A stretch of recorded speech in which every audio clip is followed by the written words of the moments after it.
first known rules of golf were drawn up in 1744 by the Gentlemen Golfers of Edinburgh in Leith, Scotland. Since then, the game has changed dramatically. Golf courses, equipment, and not least the rules. So where do I go when I want to learn about the rules of the game today? Well, I go to the Golf Rules Questions podcast with Blakey and Roscoe, of course. So sit back, relax, and enjoy this episode of the Golf Rules Questions podcast.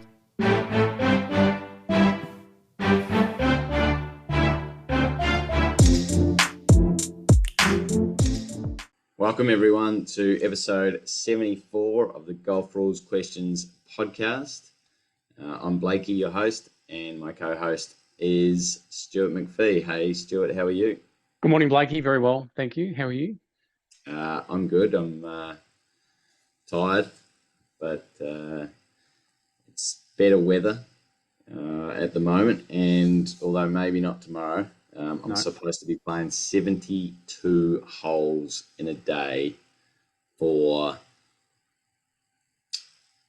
charity, for raising money for fighting cancer. The longest day, 72 holes in one day. We're going to start at 5:30 in the morning, and we're going to go all the way until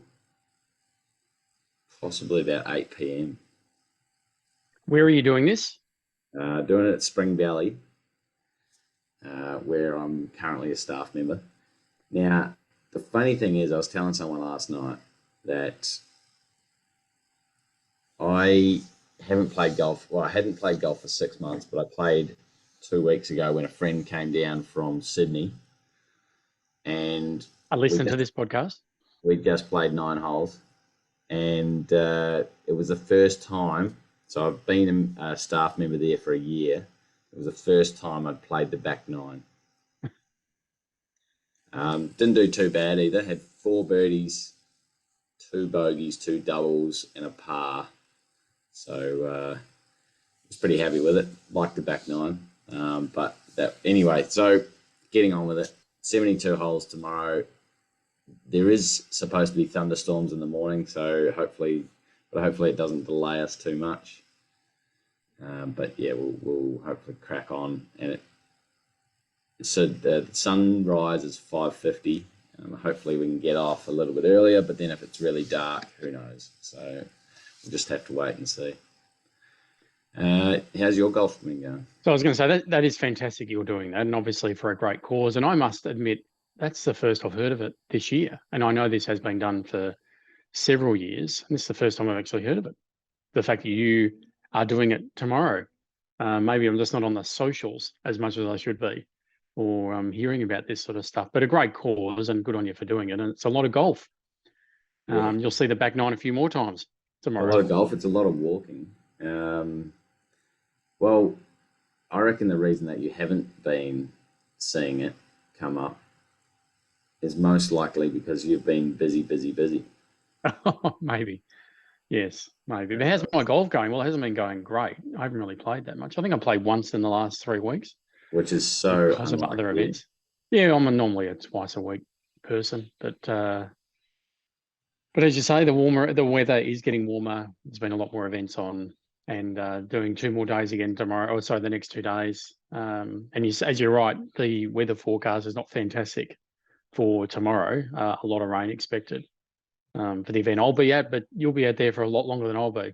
So I wish you well for that and raising money. And I hope some of the members of that club have got behind you as well and helping raise money. Well, they've certainly got behind one of my playing partners, because I only just signed up the other day for the actual registered for the Cancer Council, the longest day.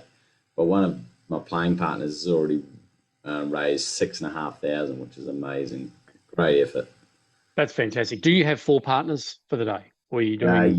Yep. We're playing in a 4 in the first off. Then the group behind us are in a 3, but they're going to have another couple join them. And then a group behind them are in a 4.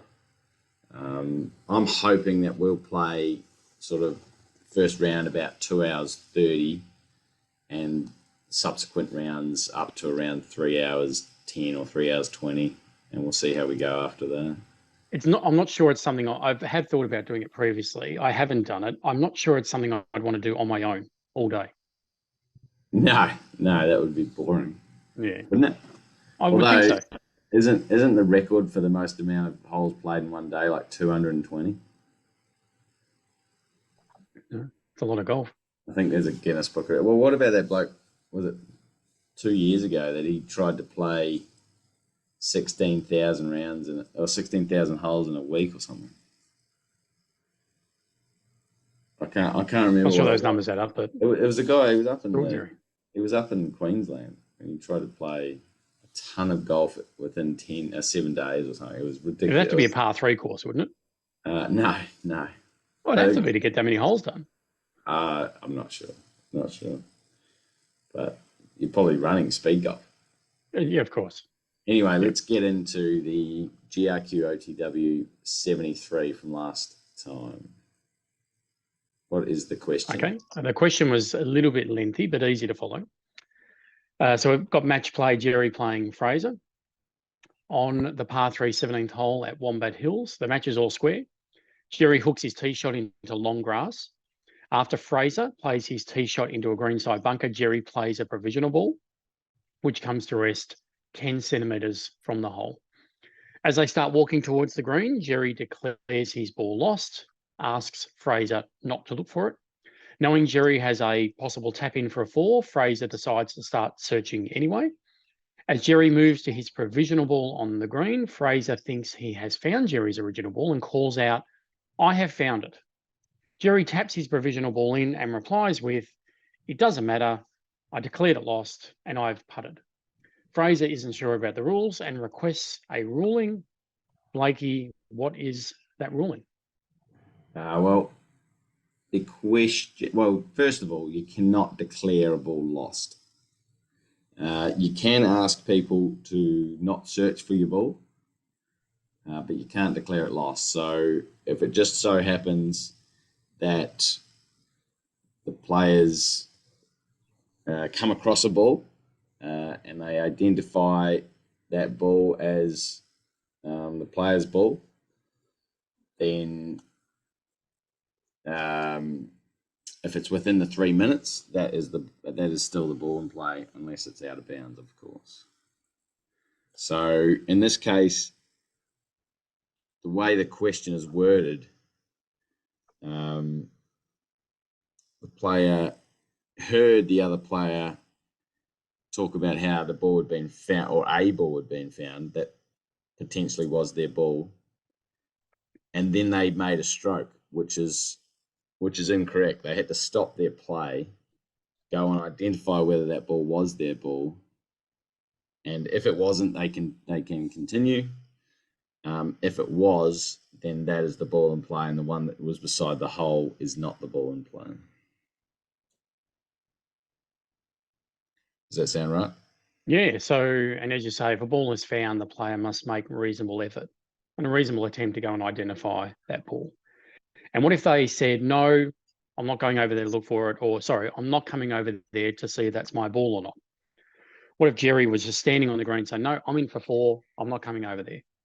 Well, the interpretation 18.3C2/2, if a ball is found, the player must make all reasonable efforts to identify the ball, provided he or she has not already played the provisional ball, which in this case, Gerry hadn't, from nearer the hole than where the original ball was estimated to be, in which case it became the player's ball in play. If the provisional ball has not yet become the ball in play, which, as I said, which it hasn't, then refusal to make a reasonable effort to identify the found ball may be considered a serious misconduct contrary to the spirit of the game. So there is a may in there, it's not a must, where if it's a serious misconduct, Gerry would be disqualified.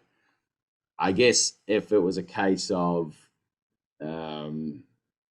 Gerry was walking up to the hole and Fraser yells out, and then Gerry was like, no, I'm going to ignore what Fraser said and I'm just going to go and put the ball in, then that would definitely be a serious misconduct. But if in the case of Fraser yelled out while Gerry was in the backswing or very close to putting, or was a long way away and Fraser yelled out and Gerry kind of heard, kind of didn't, you may be able to get away with it not being a serious misconduct, contrary to the game. And of course, that would be up to the committee to decide Yeah. whether it was serious misconduct or not. This does certainly sound like a one for the committee. And as you say, if it was decided that it was serious misconduct, that match would be over right there and then. Yeah, correct. So a couple of things. How long could Fraser stay over there searching for Gerry's ball? He could be If Gerry, could be searching forever. if Gerry doesn't, as long as he doesn't delay his own play. right? So like Gerry can just stand next to the hole on the putting green, and Fraser can keep looking. And theoretically, the search time, the 3 minutes, hasn't even started. This search time only starts when Gerry starts looking. Yeah. So Fraser could be over there for 5 minutes looking. Yeah, but then he's probably delaying his own play. Of course. Yeah. So then he would get a general penalty, which would be loss of hole. So then they just continue on to the next hole. So then Gerry would have to make a claim. Sorry, request a ruling saying, "Hey, he was over there for 5 minutes. Yeah, get on with it." Yeah, correct. Correct. The committee would easily say that was. So a slight change on that. So Fraser's looking for the ball. Gerry gets to the green, taps it in, says, "Okay, I'm in for a 4." Fraser 5 seconds later goes, "Oh, I think I found your ball here. Here it is. Your Titleist 3 with your G on it. Here it is here."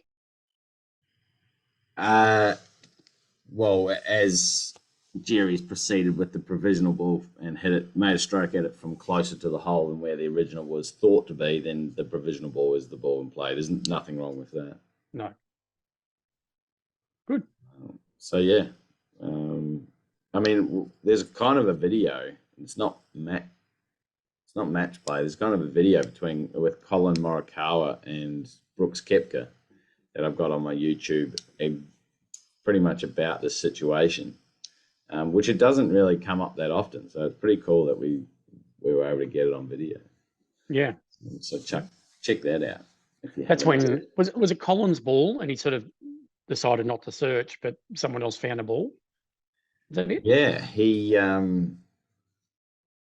if he'd won that tournament, he would have gone to number 1. And he was leading by like 4 shots, and he stuffed it.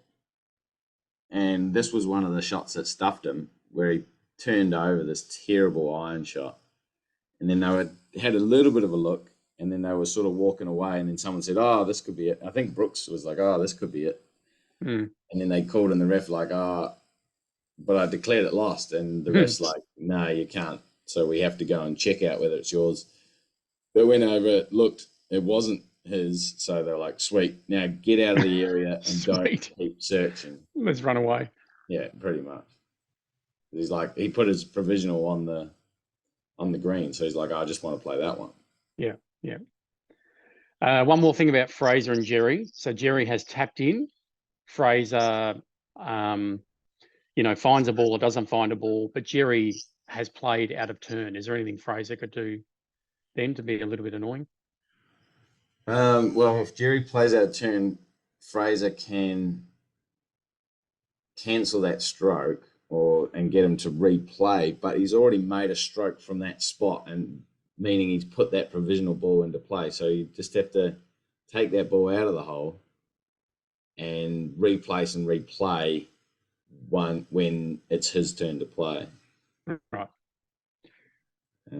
The Fraser couldn't get him to cancel the stroke, and then and then find the original, and the original was the ball in play. As soon as he made a stroke at the provisional, it was the ball in play. Just the fact that he cancelled it is because of the order of play. That is still the ball that is in play and has to be replayed from that spot. Yeah, so he'd have to pick it up out of the hole, put it back where it was, mark it, lift it. Yeah, yeah. And wait his turn. And then Fraser go, "Yeah, you can have it anyway." Yeah, that's right. Pick it up.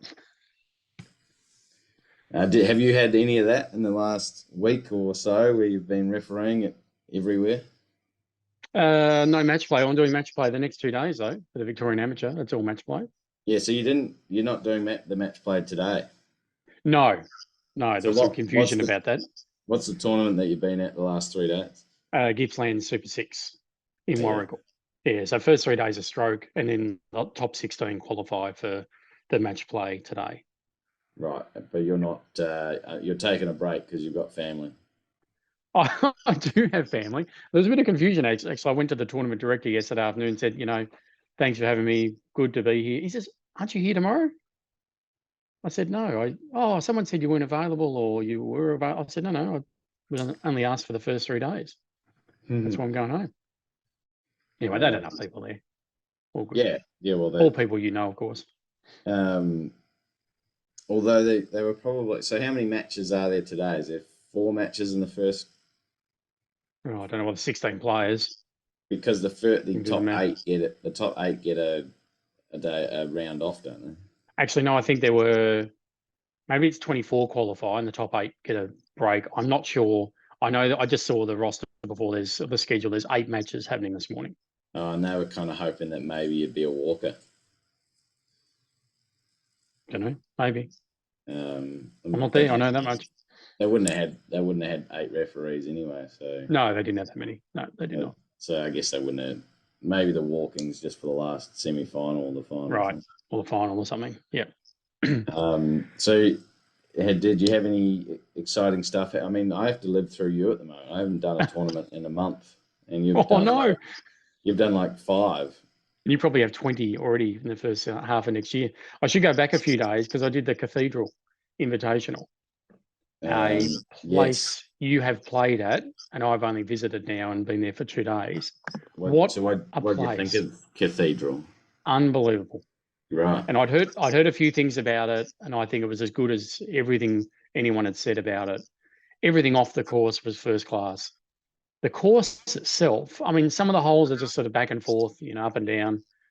Not dissimilar to the picture behind me now, but on that front 9, like the 5th up that valley, and then the 6th, that massive par 5 down the hill, 570 meters, and there were some great holes on that front 9 with just a lot of undulation up through valleys, just spectacular scenery. And if you remember, the 7th tee hits over the top of the 6th green. You remember that? Yes. Yeah. That poses its own problem so far as people walking up the 6th fairway sort of have to wait for people off the 7th tee almost coming back towards them. It's a bit Mickey Mouse for a tournament, and that was built on purpose. Right. Interesting. And I think one of the things about an invitational, I do believe there's a bit more of a buzz about it. I think the players feel like they're lucky, not lucky, but fortunate to be there because they've been invited. They're not part of a tour and, in the top 100 or whatever in that tour to play another event. It's actually they've been invited, got a letter in the mail, got an email saying, we'd love to have you there. Yeah, well, there were men and women. Yeah, mainly professionals. I think 2 or 3 amateurs. The first day was a 4-ball better ball. It was a member pro 4-ball better ball team. So that individual score for the pro counted towards the tournament. Correct. That was round 1 of their event, their stroke. In fact, one of the professionals asked me that. He goes, with this, he was a bit confused with the 4-ball. So what happens if my partner can't, beat me points wise? Does he pick up and all that sort of stuff? I said, yes, but please don't you pick up. Make sure you hole out every hole, which he laughed at. But so, yeah, their round 1 of that 4-ball best ball counted as round 1 of their stroke, 36-hole event. So the next day was just all the professionals, all seeded draw. Did they play in 4s on the Monday? They did. And then they played in 3s on the Tuesday? They played in 3s, yes. Correct. Yeah, right. One incredible facility though, and what a very, very interesting, very good golf course.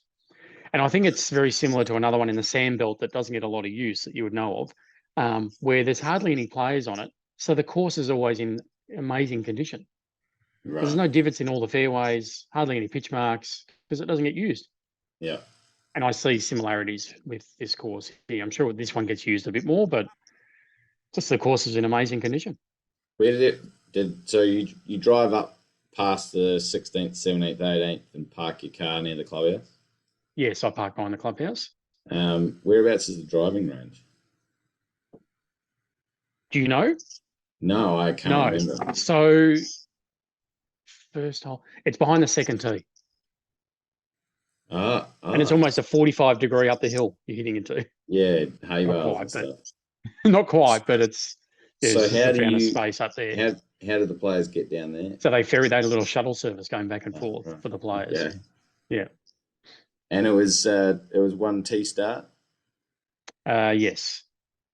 One tee start. Big announcements, the big PA system. And of course, day two was the public were allowed in, and they sold, I believe, 2,500 tickets. And all those people had to park down the bottom of the hill, probably a good 3 kilometres down on the main road, 2 or 3 Ks, and they had buses coming back up and down the hill all day to ferry the public.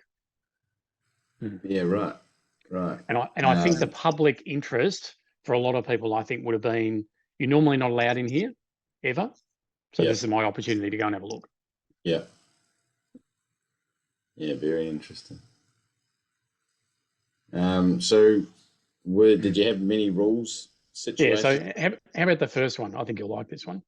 So on that 6th hole I was just talking about, pardon me, 570 metre par 5, massive elevation change from the back tee to the fairway and then to the green. Off the left into the rough, first cut of rough on the left of the fairway is a massive fallen tree. Now it's been cut, so it's probably only about 8 metres long, but it's about 1 metre in diameter, and it's been there for a long time.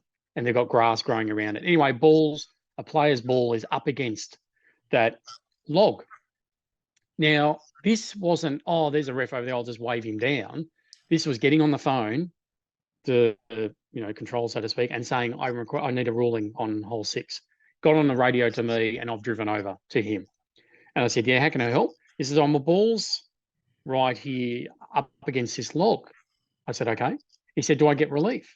Isn't it a movable obstruction? And I said, I'm sorry, it's a loose impediment. If you can move it, I said, it's not a movable obstruction. It's not artificial.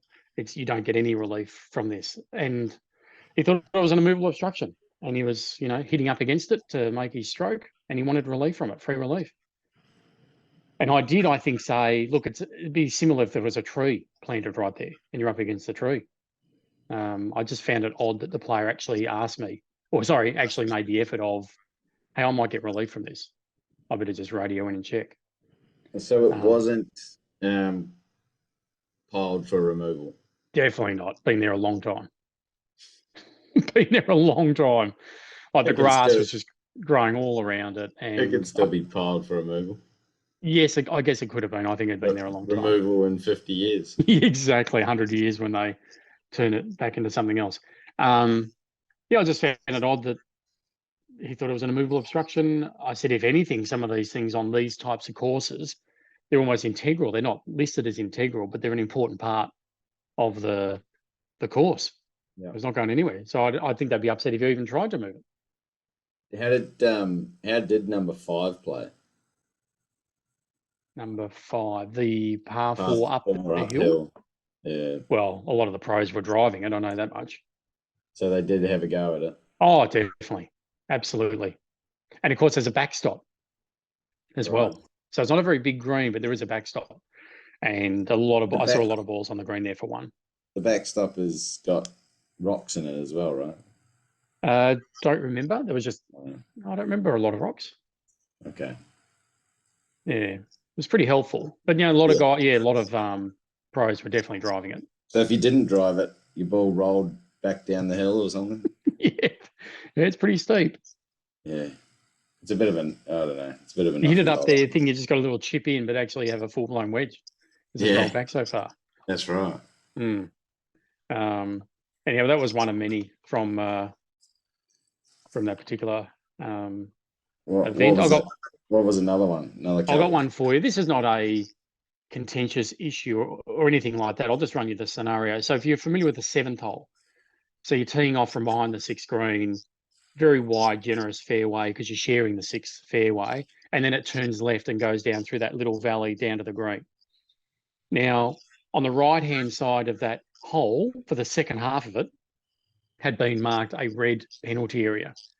There was a little bit of a creek, and it was all very, very thick grass up on the bank, all red penalty area. I saw in the distance, maybe a good 180, 200 metres out on the other side of the fairway, a long way from the hole, a guy player, couldn't even tell who it was, played into the green, and it's just gone right all the way and landed in the very, very thick grass. And I thought, we're going to struggle to find this. I turned back to the play, and I can see in the distance dropping another ball, which I assumed, I think he might be playing a provisional. And it's gone in exactly the same area. Oh, so they're both now in the penalty area. And of course, I then had to ask the question of the player when the player arrived at the scene, and that player was Adam Scott. Of course, what did I have to ask? What did I have to ask him? You know, when you're playing a second ball. If he likes coming back to play golf in Australia. I asked him that afterwards. Whether he knew that it was a red penalty area. Of course. So he's approached the area, and I said, look, your first one. And of course, he had a bit of a following as well. He was playing with the owner of the place. So there was a bit of a crowd, even though public weren't allowed on the Monday, there was a lot of members around and family and the like. And of course, yeah, I had to go up and just say, look, did you know that was a penalty area there? He goes, I did not know that. I said, did you? Even though he was playing with the owner of the place. Yes, although the owner of the place wasn't anywhere near him when he dropped that second ball and played the provisional. Were there red stakes? No, only a line on the ground. Yeah. Right, so that's fair. But yeah, not exactly. Not visible from a distance. All he would have seen from his vantage point was just massive, thick, long grass, and his balls ended up in there.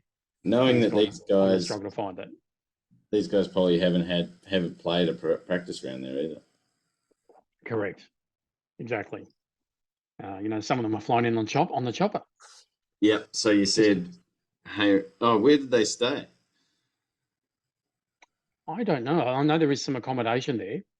So definitely some people would have stayed on site. I think there's limited accommodation, but no doubt some would have. They wouldn't have wanted to drive back to Melbourne, that's for sure. No. Yeah, I just said to him, he was very pleasant to deal with. And I just said, did you you play a provisional? He said, yes. I said, did you know that was a penalty area? He said, oh, no, I didn't know. I said, okay, well, the provisional's out. We'll just deal with the first ball. I think it's over there. All of a sudden, 20 people swarm in the area, try to find it. They find both. And I said, okay, he said, he turned to me and said, well, I can't play from here. I said, no, okay. So what we'll do is we'll just work 3 hour relief from the penalty area. But I think where it last cross is like 80 metres back. So we both walked back there. We sort of drew a bit of a line from where his ball was hit to where it came to rest. We agreed on the reference point. He dropped. I said, good, in play, and walked off. And then you said, hey, Adam, before you go, can I get your autograph? I didn't say that. I said, how come you're not playing in Australia very much? No, I didn't say that either. No, I just, you got to handle these situations as professionally as you can. And the last thing they want is say, can you have an autograph? Hey, have you got a second for a photo? They don't want that. Well, it's not even that they don't want that. It's that you shouldn't be doing them. Exactly. All the above. Hey, give me a photo. Give me a photo and I'll give you a free drop. That ball's in play and walked off. Got it on the green, 2-putted, made double bogey. Gotcha. Yeah. So just one of those situations where, and this happened at the Vic PGA for me last year, and you were called over the radio where a guy's clearly in a penalty area, but they don't know. And they just play a provisional ball. And you've got to say, because of course, if Adam had said, yeah, I did know it was a penalty area, then we've got a completely different situation on our hands. Yes, that's right. So very important that the player says, no, I had no idea. So which holes were you mainly looking after? Day one was just at that 5, 6, 7, 8 area. Yeah. Very isolated from the rest of the course, if you can visualize the course. I mean, that 7th tee, 6th green is just a mile away from anything else. Yeah. So it was almost over the back of the hill. Even communication was difficult because it was shielded from those hills. So, looked after 5, 6, 7, 8, that sort of area. And then 8, 9, 10 all come back all next to each other. Yeah, But so, then second day, I'll just follow the first 4 groups out. so 7's a hard par 4. Yeah. 8 is a par 5, is that right? Yep. Very long. That has a small creek in front of the green. Correct. Is 9 a par 3? 9 is the par 3, yes. And then 10's a par 4, 11's a par 5? Yeah, 10 comes back next to 8, back up to the 8th tee. And then you go cross the creek again, and then you hit 11 back, par 5. Yeah. Par 5, and then 12 is a short, drivable par 4. Almost. I didn't see too many on, but yeah, Okay. it's pretty short, par 4. Yeah, Gotcha. guarded by bunkers at the front. What other rules situations do you have? So that was that one with Adam Scott. Well, this is on that very hole, the 7th hole. At the greens are surrounded by sprinklers, and the greens were very, very firm. So a lot were landing on, and the balls just kept going. And one particular case, it ended up inside or just sitting on top of one of the sprinkler heads at the back of the green. And he looked over at me, and these guys know how to take relief from a sprinkler head. But I sort of walked over anyway because I wasn't doing a lot. And he sort of identified his nearest point, which was just the nearest point of grass off that sprinkler head. And he's measured out his one club length, just one side to the left. And by doing that, and the angle of the green and the edge of the green and the angle of where the flag stick was, he was now having to putt across more fringe before he got to the green. I realised, based on the angle, that if he'd come the other side of his reference point, he actually would have touched the putting green. That's where the reference point would have come to. Sorry, the relief area would have come to the green. So I just simply said, do you realise if you drop on the other side of that sprinkler head, you'll get a lot closer to the green? He goes, oh, because I always just think, with the relief area, if they're moving off an obstruction, they go to one side and then they only think in terms of dropping on that side. Right. And I've gone, well, actually, you've got the other side as well. It's a semicircle. And I said, based on the angles, if you go the other side, the relief area actually touches the green. And he goes, oh, yeah, okay. So, of course, he dropped in that corner, rolled on the green, did it again, place, and now he's actually effectively almost on the green. And I just thought I was just helping that player. Clearly, he wanted to do that rather than still have to putt through 30 plus centimetres of fringe. That's interesting. I reckon you might have given them a bit more assistance than they should have had. Sure. Like, you could definitely say you get this area in which to drop, but the words, do you realise you'd be a little bit closer to the green? Oh, okay. I didn't actually say that. I said, you know, you can come this side as well. Thank goodness. And no, I said, you can come this side as well. And I think he's then connected the dots or read between the lines. Oh, hang on. Yeah, that means I can get a lot closer to the green. That's what's supposed to happen. You say, this is your relief area. Yeah. And then they twig and they go, oh, okay, sweet. Rather than, hey, go over here. And I reckon it's way better for you. Plus, that's $100 for caddy cents. No, I'd be very careful not to basically tell them. Yeah, I mean, they're smart enough to know what I was saying, but I didn't say. Yeah, I just said, you can come over this side as well. You got the full semicircle. You gave them the relief area options. You didn't actually suggest or advise which one was the one to choose. No. And I think we need to always be very careful to not do that. Absolutely. Yeah, one of the things, some of the things that still remember is, don't make any commentary on their situation. No judgment, no commentary, no, hey, I was in that situation on Saturday. None of that, right? Zero, that players are not interested. But also not trying to provide any bias or leaning towards, you should be selecting that option. No commentary on their options, and ranking them or anything like that. So did Stevie Williams caddy for Adam Scott? I did. Where did I see him? It must have been there. No, I did see Stevie Williams. I might have been the Australian Open. I saw him. Some of those guys. No, they were in a cart. Sorry, they were in a cart. I don't think he was there. Some of those guys played 6 days in a row. It's pretty not unnormal for some of those pros. Yeah, for those who played all 4 days at the Australian Open, then Wow. next to the Monday, Tuesday, immediately afterwards. No, I didn't see him at Cathedral. No, they're all in carts. And I'm pretty sure Adam rode with his partner. Right. Okay. I'm pretty sure. Yeah. In fact, his partner even asked me about the ruling about that. Yeah, he actually just asked a question about the penalty area or hitting the provision or something like that.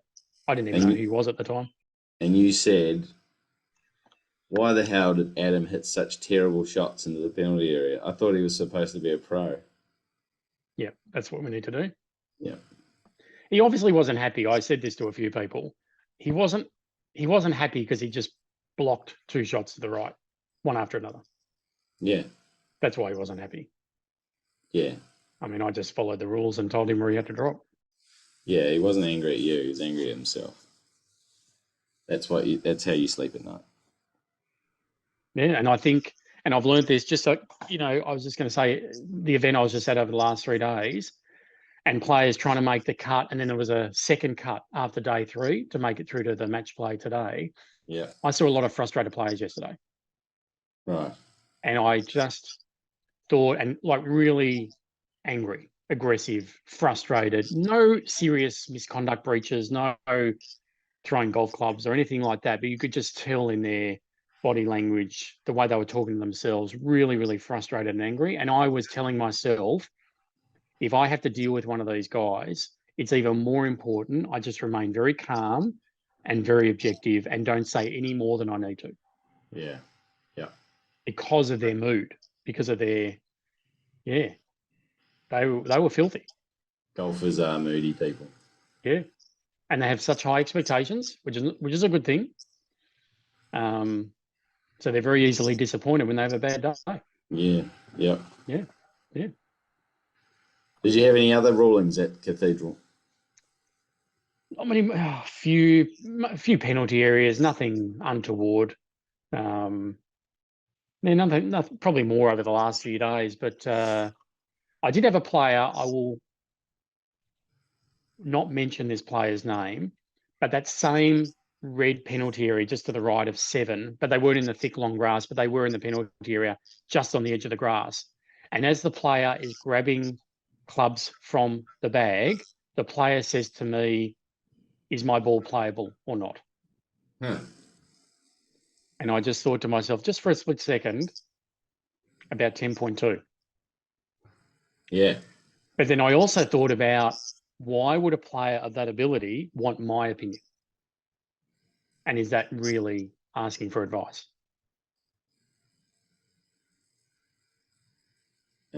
Yeah, it is.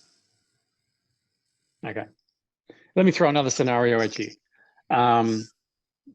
You're playing at Spring Valley on Wednesday. You're playing in a group, guys playing off 31. And he hits a club into the par 3. And you're playing off scratch, for example. And this guy's playing off 31. If you say to him, what club did you use? Is that advice? And I'm about to play. You are about to play, but you are a significantly better golfer than this guy who's 82 years of age and plays off 31.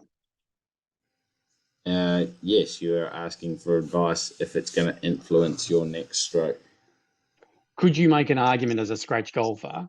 Do you really think a 31 handicapper who's 82 years of age, who can hardly hit the ball, do you think that's going to influence a scratch golfer? It could. I'm playing devil's advocate. And we know the definition of advice. Yep.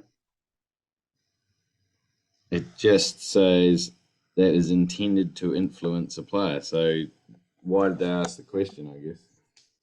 Good mates. He got it on the green and he's been struggling all day and he goes, fantastic shot. Good for you. You got 2 shots on this hole. You're putting for a 4-pointer or 5-pointer, whatever it is. What did you hit? Is that likely to influence a scratch golfer? Let's push it further. A guy plays off +4, Is that asking for advice? It could be. It could be. Yeah. If But it's I think you about- could make an argument, though, that it's not. And I'm black and Well, white. I'm very black and white. But how about you just hit your shot and then you ask the question, and then we're not worried about no, any of course. issue. Of course, but he's just having conversation. Oh, I'm really happy for that. That's a fantastic shot. You've been struggling all day. You're putting for a 5-pointer. Fantastic. What did you hit, by the way? I would say you get up and hit, and then you have the conversation as you're walking to your ball. Otherwise, you're slowing down play. No doubt that would be best and would avoid all of this, the committee discussing all of this. Well, then in that case, if he's made that decision to ask the question, I'd say, yep, let's penalise him. Okay, I got a good one for you from the Gippsland Super 6. Now, these are all professional golfers. Right. And just got called to a guy, just got called over the radio. There was a few car paths. In fact, the car paths compared to last year, they've actually all been sealed. So they're much better shape than they were. Last year, they were all just gravel and stuff. From all the money they made last year, they were oversealed this year. So all bitumen, very, sealed. Anyway, guy just wanted relief. And which, again, I find interesting in that these guys know how to take relief from a sprinkler. They know how to take relief from a path. But this guy called someone over. So I've gone over and I said, yeah, just get your feet off the path. Put the ball, put the tee where your ball would be, and you've got a club length from there. He then drops from somewhere between his knee and his waist height, closer towards his waist than his knee. He's dropped it. So what did I say? I've said, I need you to redrop. You need to drop it from your knee. He goes, oh, no, I thought it was above your knee. I said, no, you need to drop it from your knee. So he picked it up, put it at his knee, dropped it. I said, that ball's in play. He goes, oh, you learn something every day, he said to me. What? This guy's a professional. He dropped it. Let's just say he dropped it from his waist because it was closer to there than his knee. He's just put it out from beside his body, let go of it. Asked him to redrop. Anyway, I find out later this guy has not played golf in a long time, and this was his first event back in a long time. And he dropped it from. There was never a rule. No, so he's obviously found out you're not dropping from your shoulder anymore. You're dropping from your knee, but somewhere lost in translation, it was anywhere above your knee. That's what he said. I mean, that was a concept they talked about from any height. Right. Above your knee? Above the ground. Oh, okay. That was a concept they talked about in 2016, I think. Imagine monitoring that.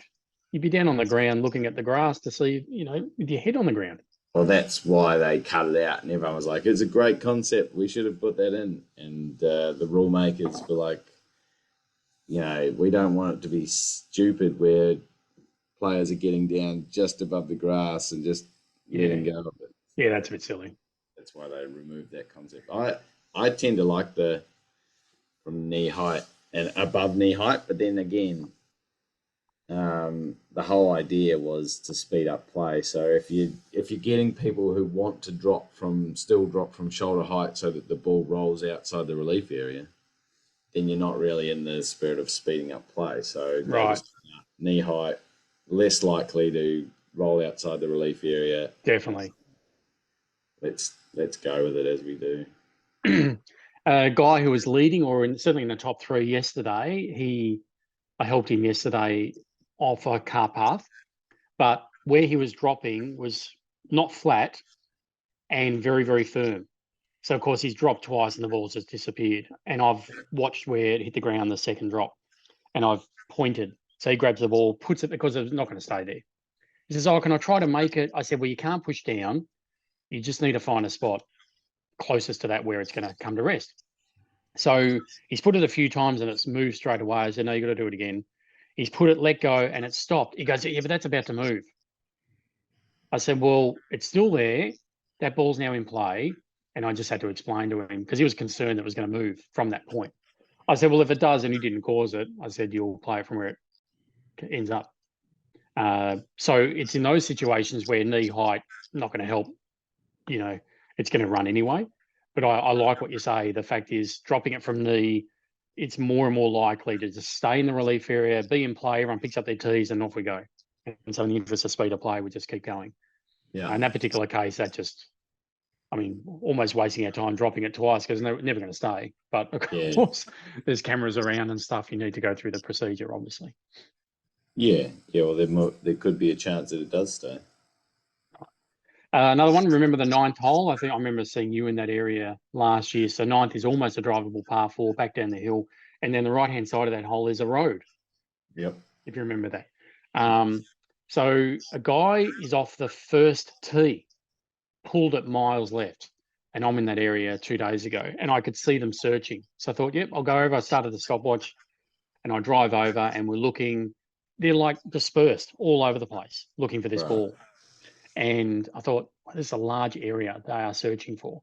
And then one of them said, well, it could have easily have ended up on this road and just rolled back down towards the street. And I said, well, look, I'm happy to drive down there and have a look if you want. I'm in the car. But they said, well, we've already sort of... Say again? This is on the first hole. Yeah. And he's hooked it so far left, like so far left. Yep. That he thinks it could be on the road. Yeah. Yeah, so over the 9th fairway, on the other side of the 9th fairway. Wow. So we're searching. And I said to the other player, he said, I said, look, I only started when I saw you. How long, I've got you a minute and a half or 2 minutes. How long? He said, I reckon we've been about 2.5 minutes. I reckon there's only 30 seconds to go. So, of course, this guy is now really frustrated walking back and forth, the owner of the ball.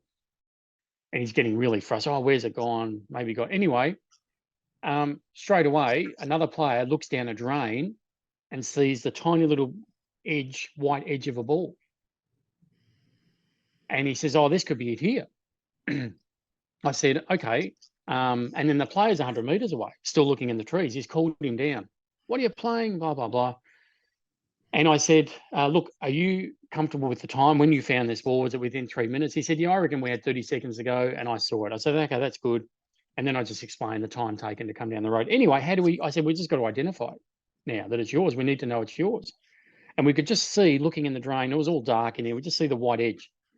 So me taking a risk, holding on to my phone for dear life, I put my arm down into the drain, down towards the ball, and I take a photo. And I've got my arm back out of this drain, holding onto my phone for dear life, because I'd never see it again if I drop my phone. And I pulled it up, zoomed in, he goes, yep. There's my TH on the ball. That's my ball. So he's gone like this. I've never had to go to such lengths to identify a ball before.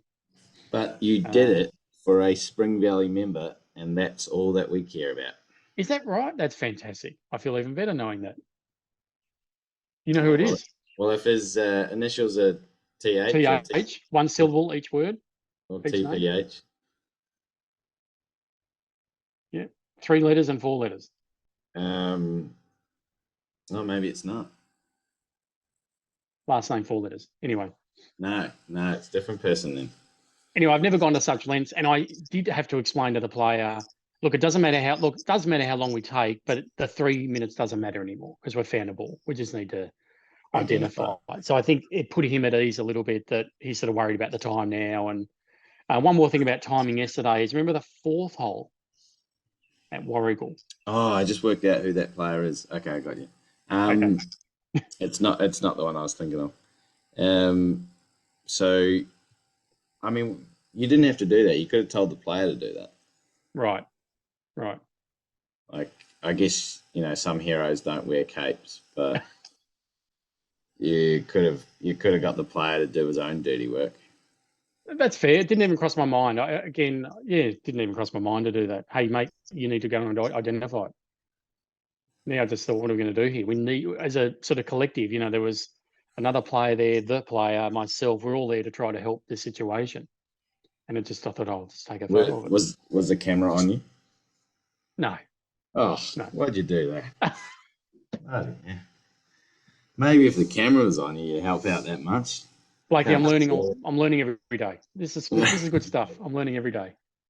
There's knowing the rules, and then there's the art of refereeing. I'll tell you what, imagine me saying to the player, Mate, if there were cameras here, I'd get down there and I'd lift the concrete. Well, lid you off wouldn't the say tree. that, would you? Just say, hey, mate, you got to try and identify that. Now, let's go through the situation where he couldn't identify. What would you do then? I think then we'd have to say that's lost. Like it's been 3 minutes. So Haven't been able to identify it. You'd say ball lost rather than ball not found in immovable obstruction. Well, we can't be sure that it's his ball Because there's such a vast massive. area. I mean, they were searching over a massive area. Could have been anywhere. Could have been in a tree. And you know how many trees there are there? Could have been in that little maintenance shed. Yep, could have been anywhere. That is so no far way we can left. be sure. To be looking at of course. That is so far. I mean, they were searching there though. They knew it was there. They were searching over in that area. Wow. But yeah. Anyway, see, I'm learning the art of refereeing. I'm learning all the time. I'll tell you one thing about timing though is if you remember the par 4 fourth hole, very drivable, 270 meters up, sort of up the hill, up against the fence. Yep. And there was a call-up hole. And so we had one group who were not called up. So they're standing on the tee waiting, and the group up in front on the green are putting out and not calling them up. Then they play, and then they stand aside and wait and call the group behind. So all of a sudden they're now behind time. Yeah. And they were really, really concerned about them being behind. They came to me concerned, hey, we don't want this as a mark against our name. We don't want to be, hey, we were waiting for those guys and, you know, they didn't call us up. They were really, so I said, no problem. I said, leave it with me. And I think surely the players know that we talk to each other. We're on the radio a lot. We're monitoring players. We're monitoring groups, especially yesterday. Timing was a real issue yesterday that wasn't the first 2 days. But surely the players know that they're in touch with each other all the time. Maybe they don't. Maybe. I mean, so maybe the radio's just plastic. Were they a group of players that were known to be slow? No, there was another group that had 3 of them that was known to be slow. Right. And the other guys on the other referees were joking about it, saying, oh, when the draw came out, there was just red and alarms and sirens going off all over the place about that particular group. And sure enough, they happened to be a problem yesterday. Or it wasn't this group in particular. I'd almost know that group off by heart. Right. It was just interesting that the players were so conscious of slow play, being behind. I mean, they weren't behind either. They caught up real quick. And I said, and as they walked off the 5th tee, the 2 guys were really quite concerned. I just said to them, I just walked up, I said, no problems. I've just explained what has happened on this hole. I've just explained it to the next referee, the roving referee. It's all good. Just do your thing and you'll catch up. No problem. Yeah. And I think they appreciate it. Just start running, guys, and you won't be out of position. I mean, you know, communication's everything though, right? It certainly Communication's is. paramount, and the players want to know what's going on sometimes. And yeah, I think having conversations with those players like that is important. And that's why it's important also to, you know, watch the groups and get to know which players are not the speediest. And, you know, when you go up to them, say, hey, guys, you're out of position. You need to catch up. You're going to be monitored. And they say, oh, we were just waiting. You can sort of say, well, that's not right because I saw you. Or you can say, sure, whatever.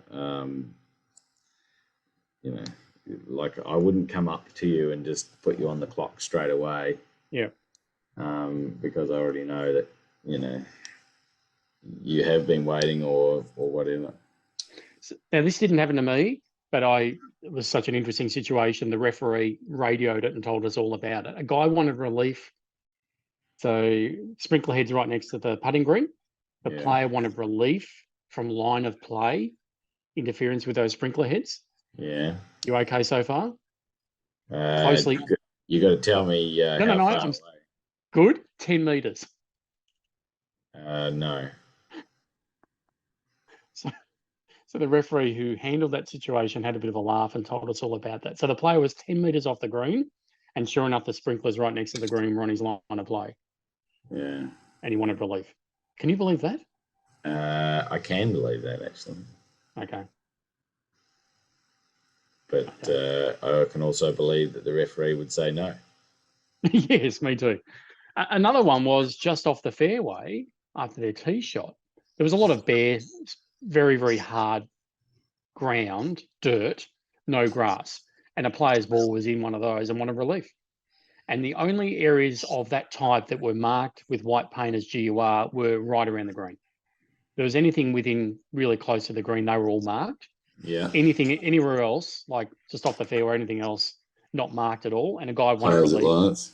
Yeah, guy wanted relief because he was on a bare patch. Do you believe that? I'm sure you do.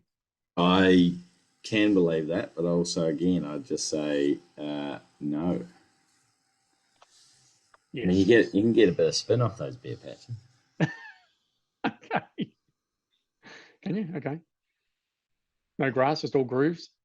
Yeah, well, you use the bounce, so it slides under the club and rips the ball up. Yeah. Okay. Yeah, so that's probably the few situations. Cathedral was a wonderful experience. The Gippsland Super 6 was, geez, the weather was horrible the first 2 Was an days. experience. Yeah, fantastic weather yesterday.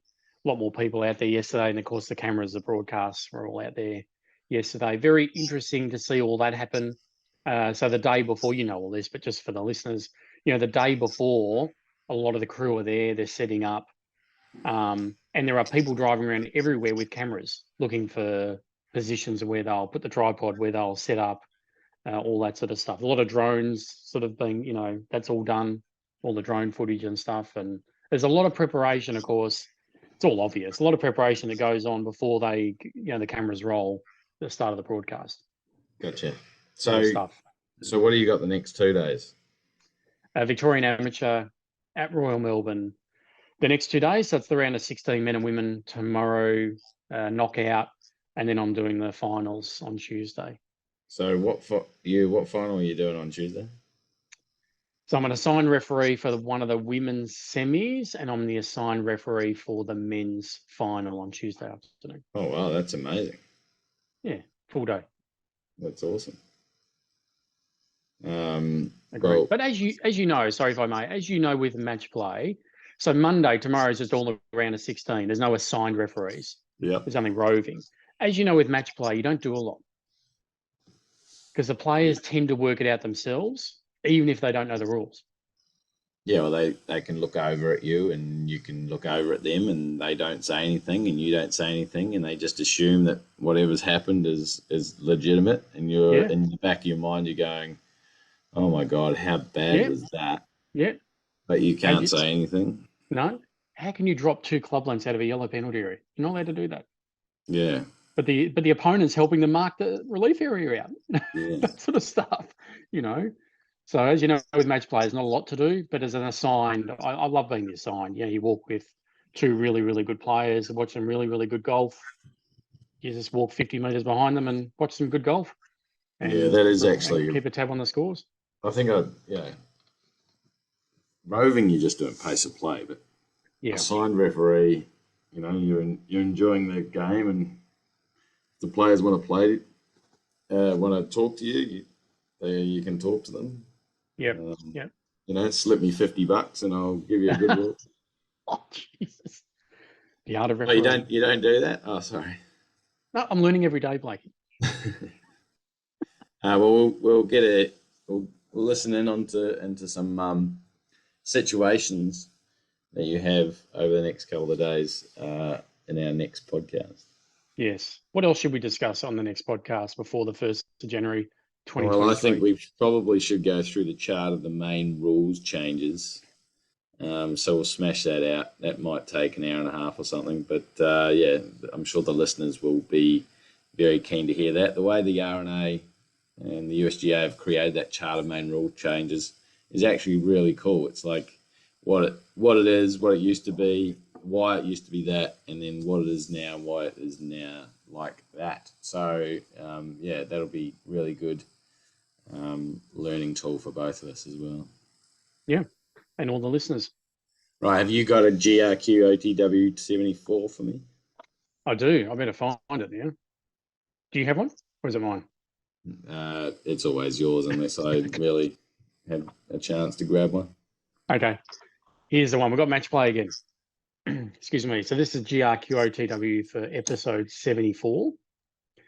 Helen and Charlotte are partners in foursomes match play, and they are playing Andy the average golfer and Big P. On the first hole at Wombat Hills, Helen has teed off and Charlotte has arrived at the ball in the fairway to make the second stroke for the side. Charlotte marks the spot of Helen's ball and lifts it from the course, replacing her own ball on the spot. One of their opponents, Big P, doesn't believe that this is allowed and claims the hole. What is the ruling? Right. Okay. What were they playing foursomes, you said? Yep, foursomes match play. Okay. Excellent. Everyone, good luck with that one. Radio Stuart. Episode 73. 74. Episode 74, I think, is done. In the books. And I will catch up with you next week. Thanks, Blakey. Always a pleasure. Thank you, everyone. Speak soon.